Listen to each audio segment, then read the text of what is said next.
السلام عليكم.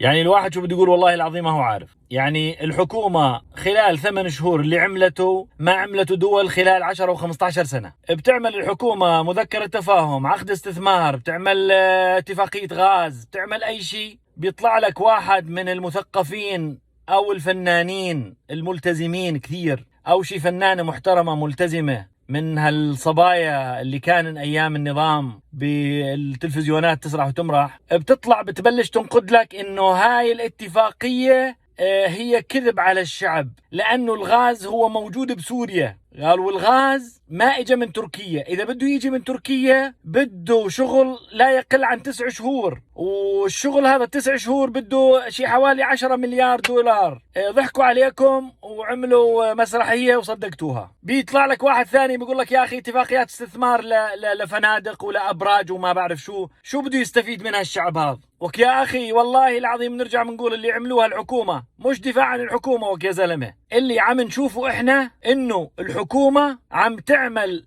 اقصى جهد إلها وما في شيء عاجبكم. يعني والله العظيم الواحد بالفعل يتحير شو بده يحكي. معك اني صح انه البنى التحتية، الاستثمار بالبنى التحتية بيشغل الناس اكثر، ولكن مش غلط يا اخي نعمل عقود استثمار كمان، يعني كلها للطريق ان شاء الله صحيح لانعاش سوريا اقتصاديا وتظبيط امور هالشعب الميت اللي صار له 50 60 سنة ميت. ويا اخي الشغلات الايجابية امدحها يا اخي، مو تدور لي على بين 100 شيء ايجابي تدور على 1% فقط سلبي وتبلش تنكش فيه وتكبره. خلينا نكون مع دولتنا يا جماعة، دولة وليدة، احنا كلياتنا بنعرف انه دولة وليدة وطالعة من رحم معاناة 14 سنة ثورة وحرب وقتل ودماء. خلونا شوي بس نحكي بمنطقية يا جماعة. اقسم بالله العظيم شيء بهلج، شيء مقرف، لا حول ولا قوة الا بالله. يعني طاف الكيل مع الواحد. سلام عليكم.